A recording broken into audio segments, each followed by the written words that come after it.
Hey there, everyone. What's happening? Adam here from The Freight.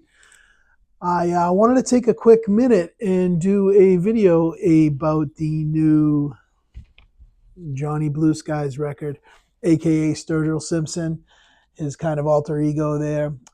Johnny Blue Skies and the Dark Clouds, Mutiny After Midnight.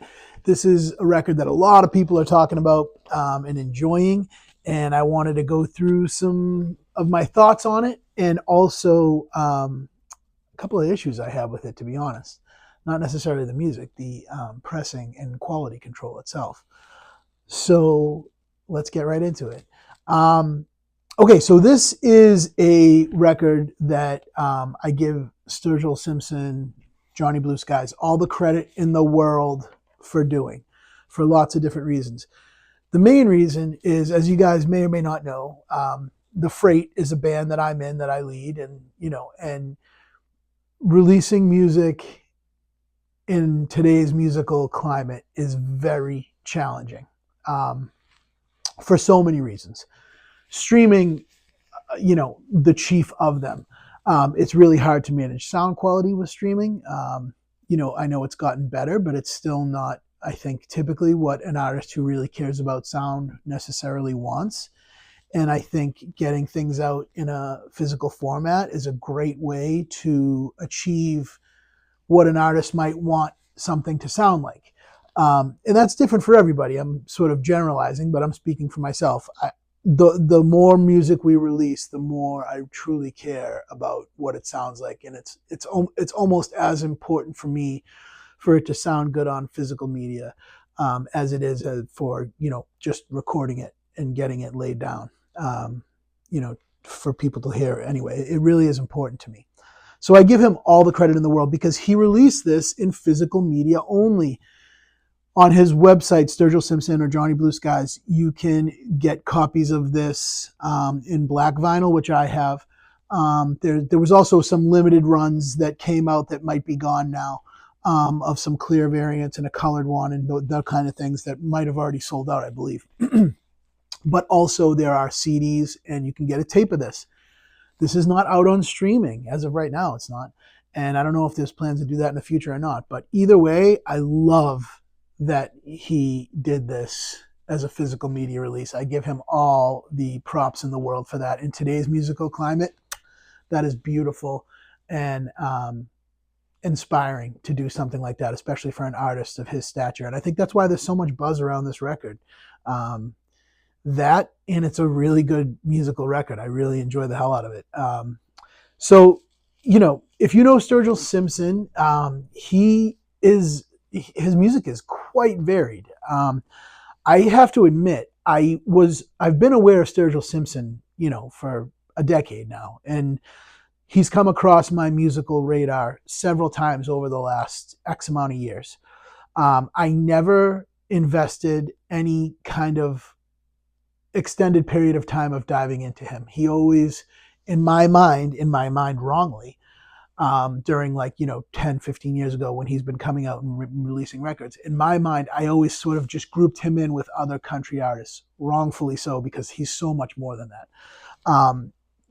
He's an artist who has a ton of soul, a ton of vibe, a ton of creativity. His songwriting is amazing. So, shame on me for, back in the day, grouping him in with what I didn't know. But since then, I'm happy to say that I have grown and evolved my listening of Sturgill Simpson, and I really enjoy the hell out of his music. Chris the Groove Seeker has turned me on to some records more than others, that because his music is very varied. And some albums are very thematic on the sonic sound of it.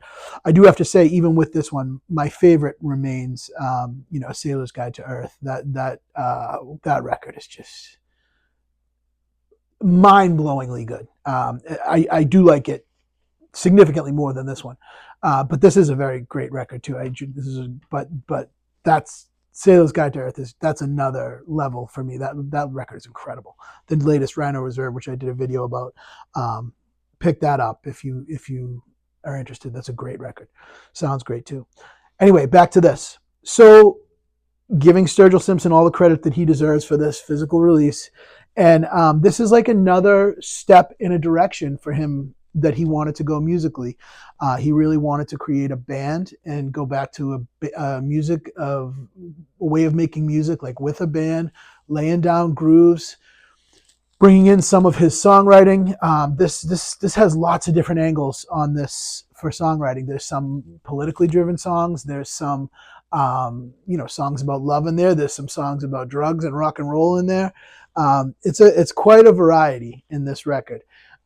It is, you can see it's got the parental advisory. Now it's not it's not overly whatever over the top anything, but it might not be something you want to have on with your kids around. It does, there's some talk of like hookers and drugs and all sorts of stuff, but it's it's a rock and roll record, and it's a soul record more than a rock and roll record. It's a soul record, and the band is killer.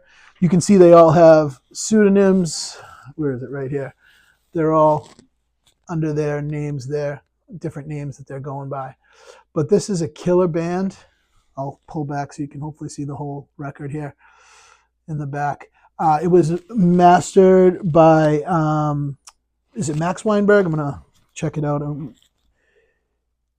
Yep. Sorry, Howie Weinberg. Howie Weinberg, a mastering engineer that I've heard of, that I can't say that I've necessarily tracked a lot of his releases, but I have heard of him mastering it. And the record sounds great, right? So you can see on the back, you got the kind of nod to A Sailor's Guide to Earth there. So I'm going to go through like the music stuff first, and then I'm going to talk to you about like a quality control issue that I had. This is a fantastic modern soul record. It has groove for days, right? It's got a vibe the entire way through. I really, really enjoy the music, really enjoy the songs. It sounds great. I think one thing that I found with the sound for me, this record sounds excellent. It's extremely well balanced. It feels a little neutral to me in the sound with the recording on the vinyl. When I say neutral, I mean it doesn't have a ton of like life. I think I would like a little bit more life in some of the guitars, a little more life in some of his vocal. It's not overly compressed is the wrong way to put it. It's just, and there's nothing like veiled on it. It sounds really wonderful. The bass is awesome. The bass is probably the best part. It really grooves. I think it's just, for me, it was lacking a little bit of like full life. I think the intent with mastering this record seems to be they were going for a consistency across the sound spectrum, and it comes through. Like, it's a very consistent sounding record. There's nothing wrong with how this record sounds. It sounds really good. It's just, I think I would have liked maybe a touch more raw.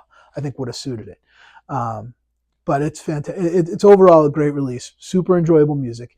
Like I said, the lyrics some are politically charged, some are that rock and roll lifestyle charged, sex and rock and roll and all those things definitely get talked about. But let's talk about the what comes in the package. All right, so this is the inner that the record came in. All right, this is one side, this is the other side, this is an insert that was in there. All right, so you got some more album art with some lyrics, and you open it up to a picture of the band. Pretty cool. You can see this has the lyrics. So it's cool you get that. You know what I mean? A full lyric sheet on it. It's a good package overall. So, let me show you the record. It's a really cool label. It's on the Atlantic label. Really, really cool label. I don't think I've noticed this particular label before. Very, very cool label. So that's cool. All right. Now, the music, the release aside, I gave you my thoughts on the sound and the release and how I love that he's doing physical media, and I give him all the credit in the world for that. Quality control. This record, I bought it new from his website, just a standard black version. I have never purchased a new record that came more dirty than this record. I'm talking filthy. I'm not talking a little, white specks on it here and there and whatever. This record was literally disgusting. And if you've watched my videos, I don't think I've ever commented on getting a record. A lot of times records, when you pull them out of the sleeves, come with some dust on them, some whatever, maybe a fingerprint here and there. This record was filthy. Like, I'm talking, it looks like they played Frisbee with it. So I'm going to put pictures in here. This is my cue to myself to put in some pictures, and I'm going to do that now.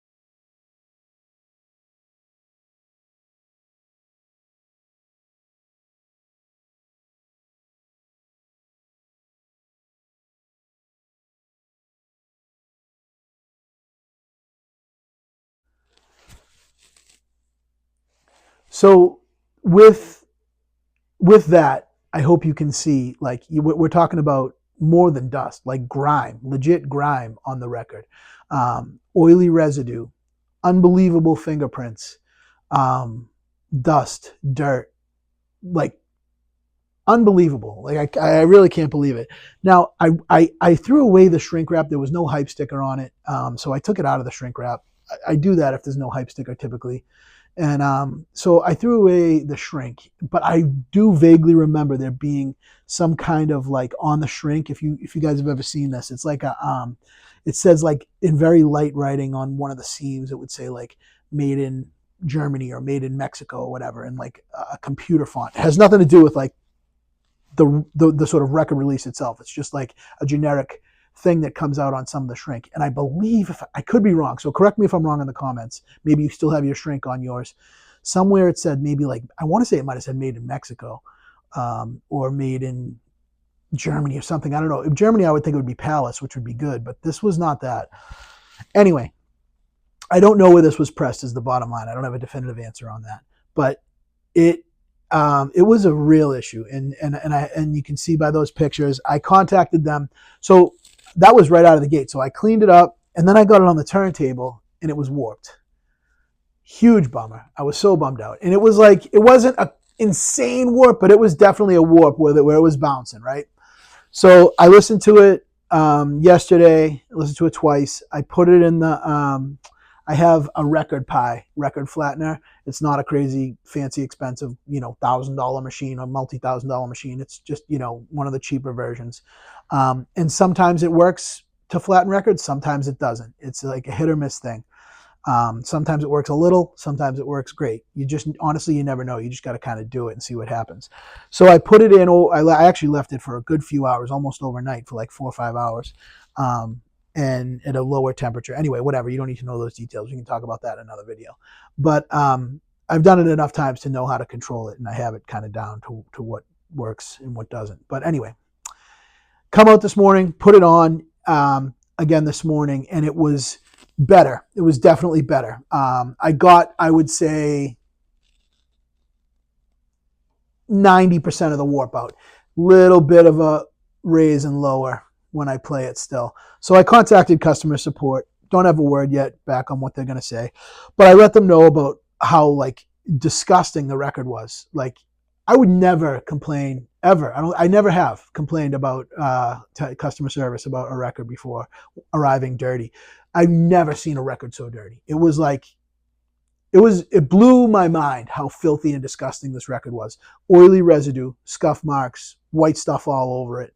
And like, this is it's not a rice paper inner, it's the regular inner, but lots of records have that and don't come that dirty. This was next level. So I reached out. We'll see what they say. I don't think they necessarily definitely didn't press it at a place like Fidelity or RTI or whatever. It's one of the really super high quality ones. That would have been a nice touch. I am sure that would have cost a lot more money for them to do and ate into their overhead, but those are the things in my mind that like make a difference, right? Especially if you're just doing a physical media release. Like go to one of the top guys, go to Fidelity, go to RTI, go somewhere awesome and get it pressed. Like take the final step, you know? So that does bug me. That really does bug me. And I also think, maybe it would have made a difference with the overall sonic presentation. Again, it's a really good sonic presentation. Lots of low end that sounds amazing. Lots of groove. You're not wanting anything, but it was just a little, the mix, maybe it's the mix too, but I feel you could have fixed this in mastering with some EQ. It just seems a little tame. The mix seems a little tame for the music. I feel like it would have benefited from a little more life. Anyway, that's my gist. I've rambled enough about this record. Overall, it's a thumbs up. For the biggest reason for me is that, for that it's a classic soul style record that was released in physical media format. That's a big win for me. So there you have it. And please let me know your thoughts on this record. Let me know if you got a copy. Let me know if yours was dirty like that. I'm really interested to know because mine was like, I've never seen a record that dirty. Anyway, so let me know. And I will see you guys in the next one very soon. All right, take care. Peace.